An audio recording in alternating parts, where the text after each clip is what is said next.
The peril of excavating old wounds long forgotten is part of our culture.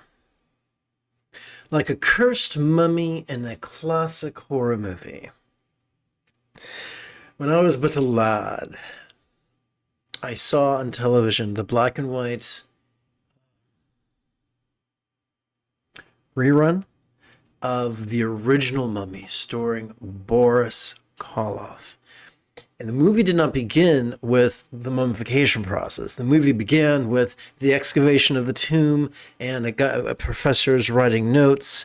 And in the background, in the corner of his eye, he sees the mummy begin to move. And that's truly horrifying. But in the middle of the movie, the mummy himself, masquerading as a human with a bad skin condition, tells his backstory.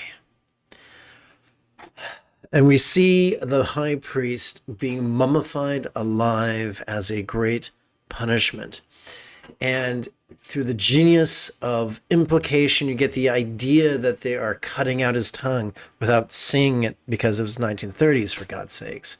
But that so horrified me that from that moment on, I spoke through a clenched jaw, terrified of my own tongue being torn out. Now I'm quite confident that that was not the effect the director had in mind. But ever since the discovery or rediscovery of the grave of King Tut in the 20s, humanity has been frightened that their excavations into the earth would reveal a truly toxic phenomena long forgotten.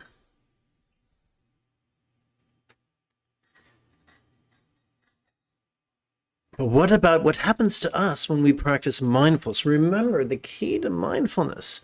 Mindfulness is not concentration. It's merely an awareness, but an awareness that is vulnerable and passive and visceral and random. And so the fear is that something dreadful will be unleashed, that terrors and rages long forgotten could be resurrected. Oops, having some trouble over here. So when this happens, how are we to be vulnerable and spontaneous while simultaneously being safe from our darker impulses?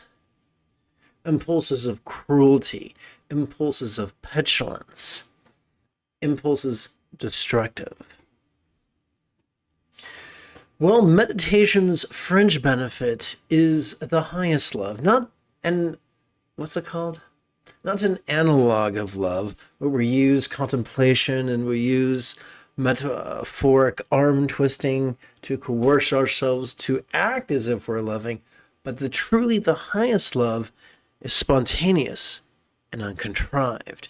Now, when this centered spontaneity, not a scattered spontaneity, but this centered spontaneity is given license and given control over our choices and utterances and deeds, regardless of what we feel, we will always choose kindness. We might not always know what the kindest thing to do is, but by becoming a conduit of love's centered spontaneity, our choices, utterances, and deeds will be far less malevolent than we dreamt, than we feared, and much more soothing, healing, and beneficial than ever we dared dream. I would like to summarize this by tying this to the 31st verse of the source text of Dzogchen, the total space of Vajrasattva, known in Tibetan as the Dorje Sempa Namka Che, by Prahe Vajra, who is known in Tibet as Gorob Dorje. Let's chant. In the outer and in the summer years or commitments to rely upon the teacher's examples, instructions, and students. Abide in the nature of the aggregates of all feeling, appraisal, impulse, and awareness, and sense bases of seeing, hearing, feeling, smelling, tasting, smelling, emoting, intending, cognizing, recalling, and imagining. Since in the three times no one is ever separate from it, there is no need to ever use the word samaya. Well, of course, this passage is opaque. It was written a very long time ago in a different culture, from someone suffering from the burden of knowledge, which is like the cousin of the Dunning-Kruger effect. A few centuries ago, the great Tibetan saint Karma Jigme taught that the highest morality is simply non-violence. fMRI studies have shown,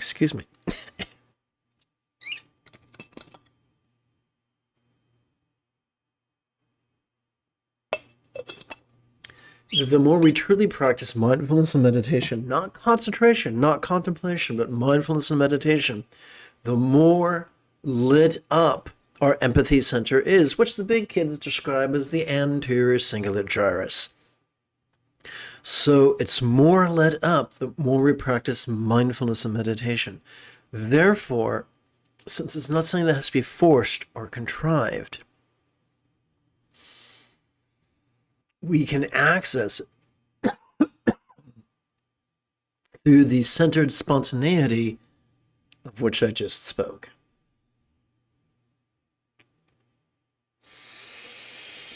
I look forward to chanting and meditating with you after approximately 30 seconds of housekeeping.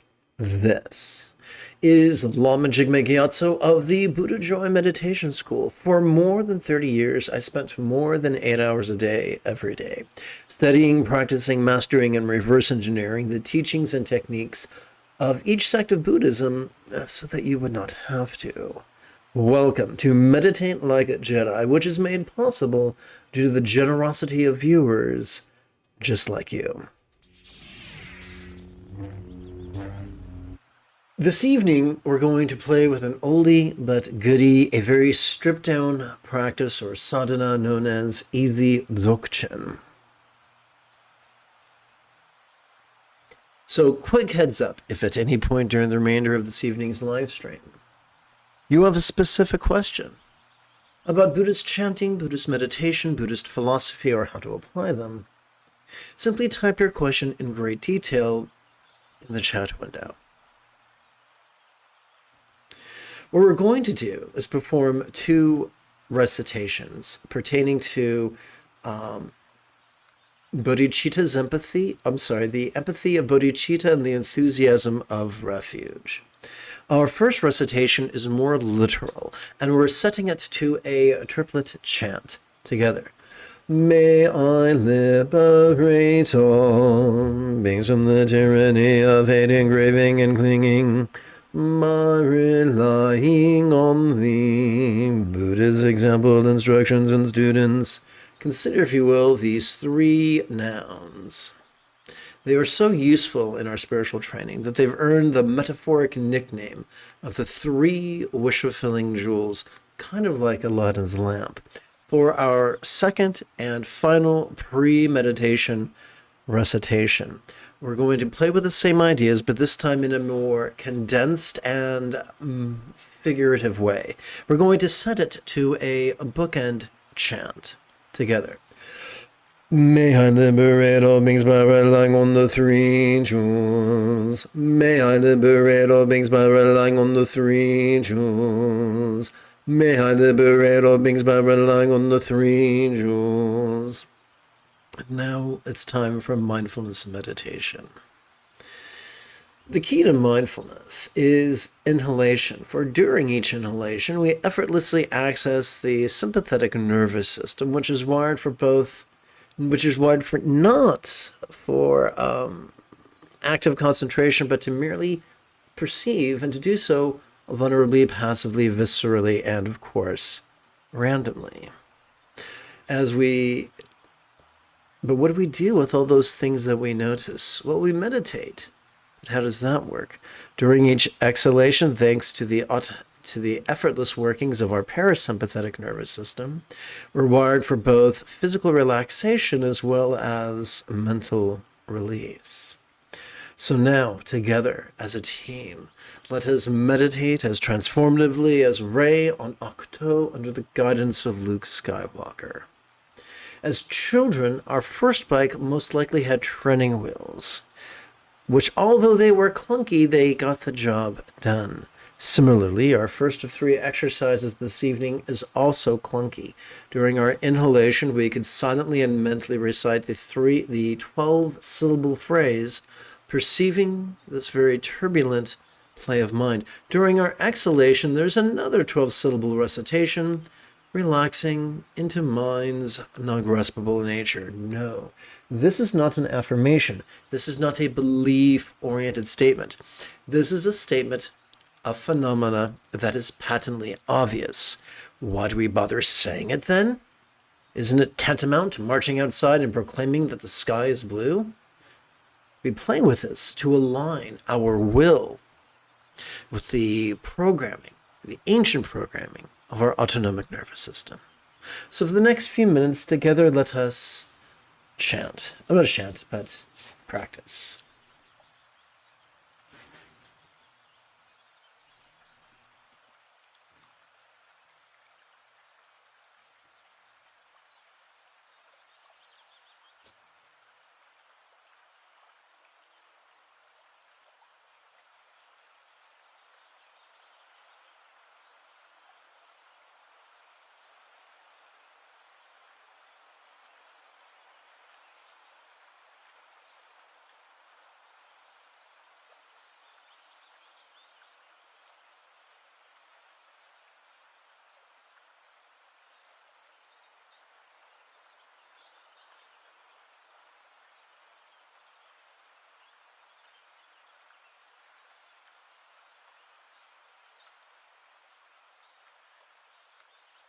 I check for questions approximately once every 9 minutes or so. So if it takes me a while to get back to you, please do not take it personally.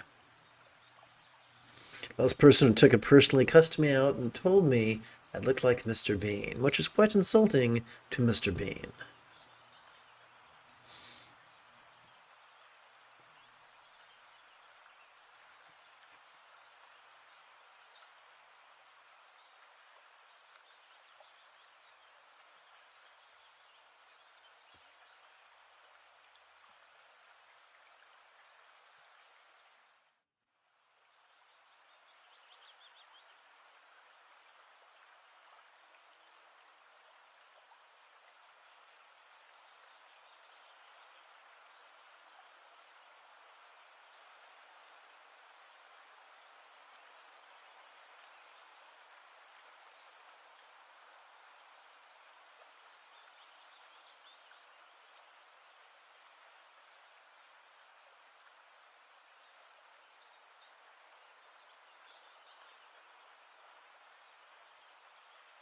Now let us remove the first of 2 metaphoric training wheels and reduce our exercises from 12 syllables each down to merely 3.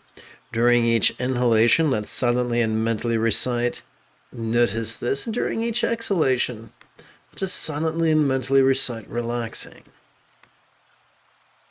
Or relaxing if you wish to be rhythmic about it.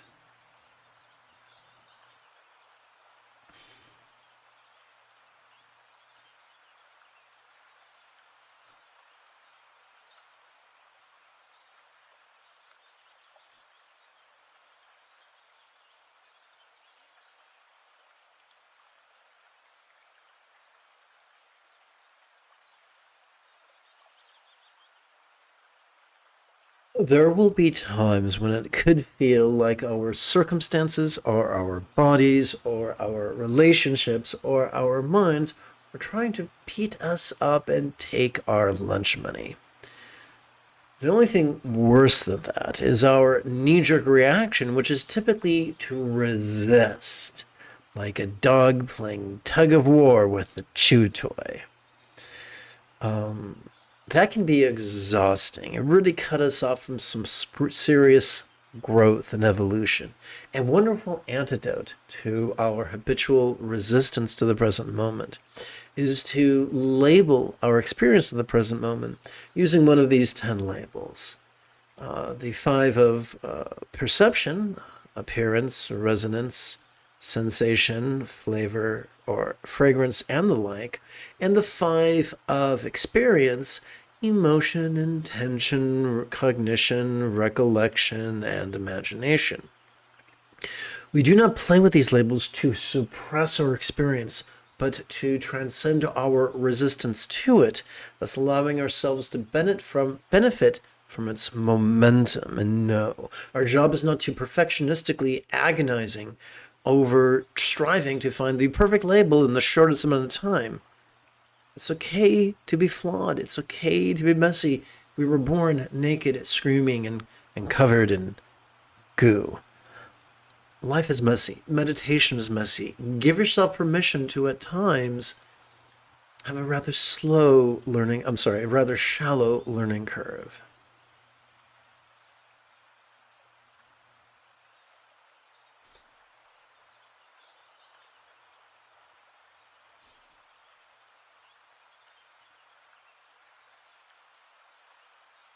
It's okay to be confused. Sometimes we confuse physical sensations for emotional sensations. Sometimes we confuse emotions with intentions. It's okay. It's the process is self-correcting. I promise the real or imagined celestial entities will not drop a 25,000-ton weight upon our heads in punishment for selecting the wrong label.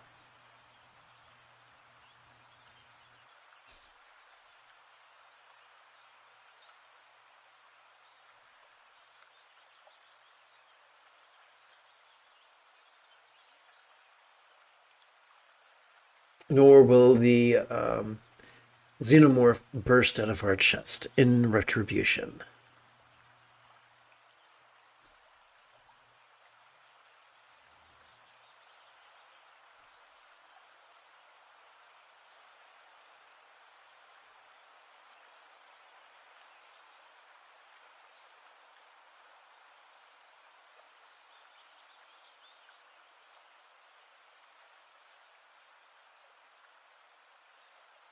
At last, we now ditch the second of 2 metaphoric training wheels, reducing our contemplative exercises from 3 syllables down to just 1.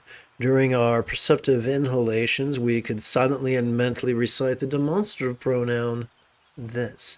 During our releasing exhalation, we could silently and mentally recite the monosyllabic verb ease, which functions as a synonym of relax.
Now, clearly, it should come as little surprise that taking 3-syllable labels and reducing them down to 1 syllable could require a bit of the old poetic license.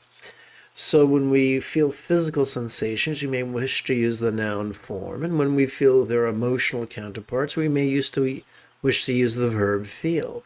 When we find ourselves in recollection, we may wish to use the preposition then, and when we find ourselves in fantasy, we might use the verb dream.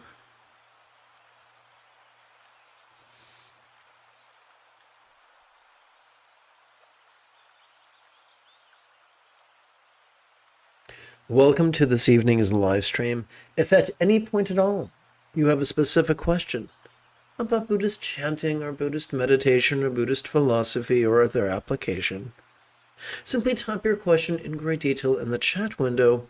I'll check for questions approximately once every 8 or 9 minutes.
Everybody is wired to absolutely hate peril, pain, scorn, and anonymity.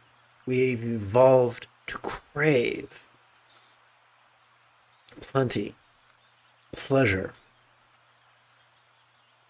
love, and fame. Even though parts of our brain may rail against it, the oldest parts do not. But just like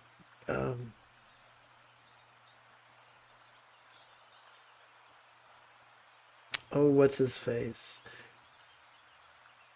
Just like Mick Jagger and the Rolling Stones tell us, we cannot always get what we want. So these exercises help us to cope with the slings and arrows of outrageous fortune, the epitome of which is death itself. Everyone wants to die. We're wired to cling to life. It is part of our evolutionary inheritance. The ultimate transference of consciousness is not one of visualization or invocation, but simply awareness and release. And in the midst of physical pain or emotional pain, using the proper label is not a defeat, it's an expedient.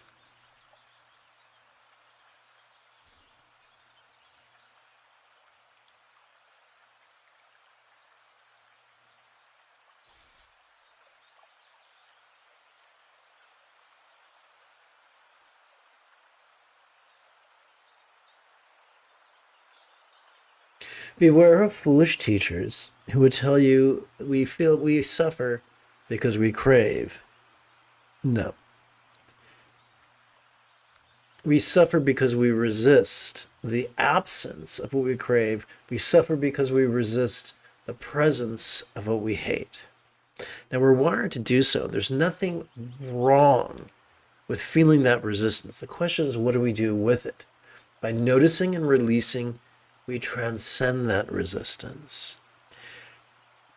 We do not get bonus points for repressing our perceptions. Au contraire, it gums up our journey.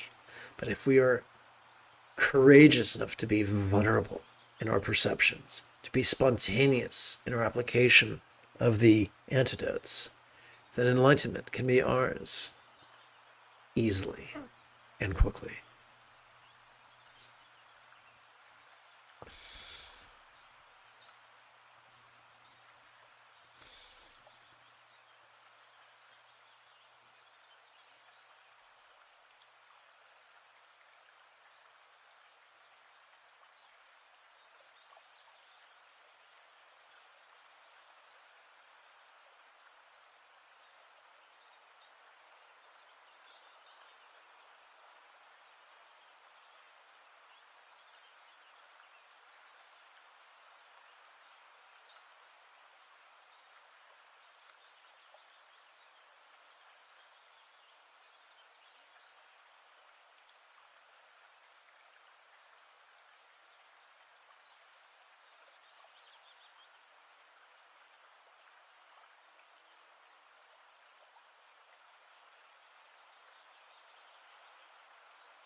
Sci-fi geeks, in a secret part of their mind, yearn to master the Jedi mind trick.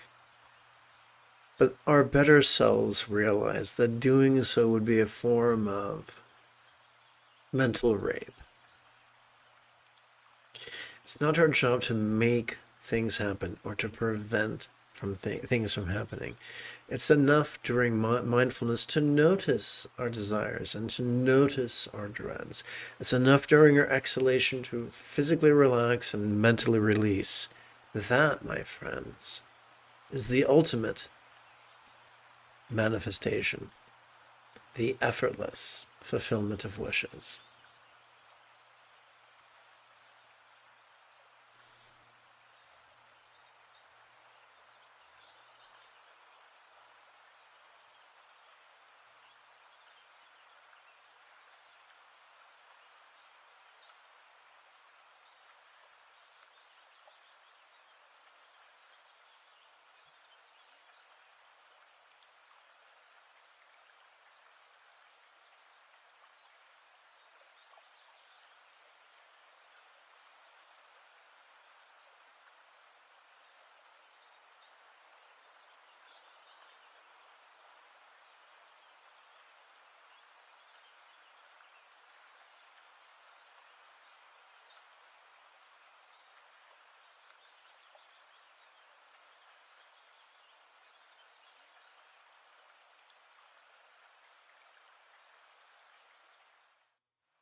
I'm going to take a moment to rearrange my yoga blanket.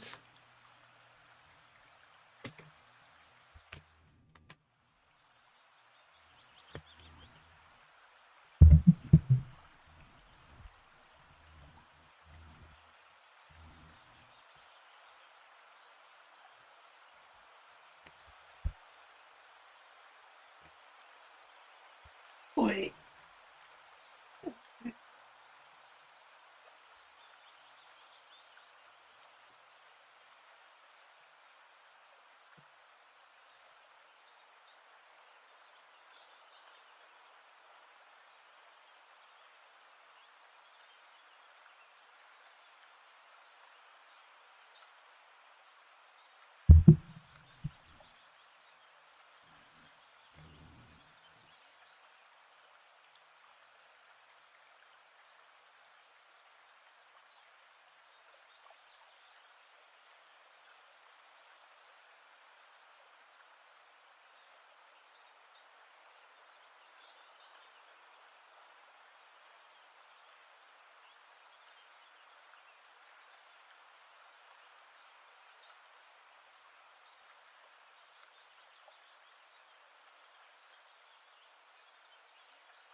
Let us seal this evening's practice with a bit of the old chanting, beginning with kind ethics and concluding with the four immeasurables.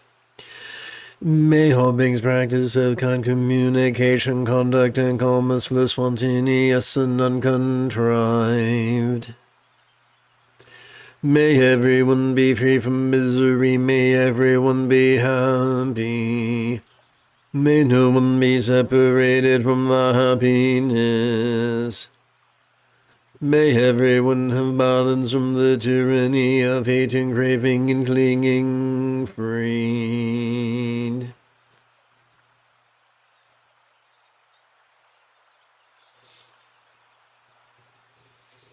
If you feel that I have earned it, you could give this live stream a thumbs up. You could even help support this channel. In approximately 10 3/4 hours, I would very much like to return to lead tomorrow's early meditation class and group practice. And if you are as geeky as me, this is the way.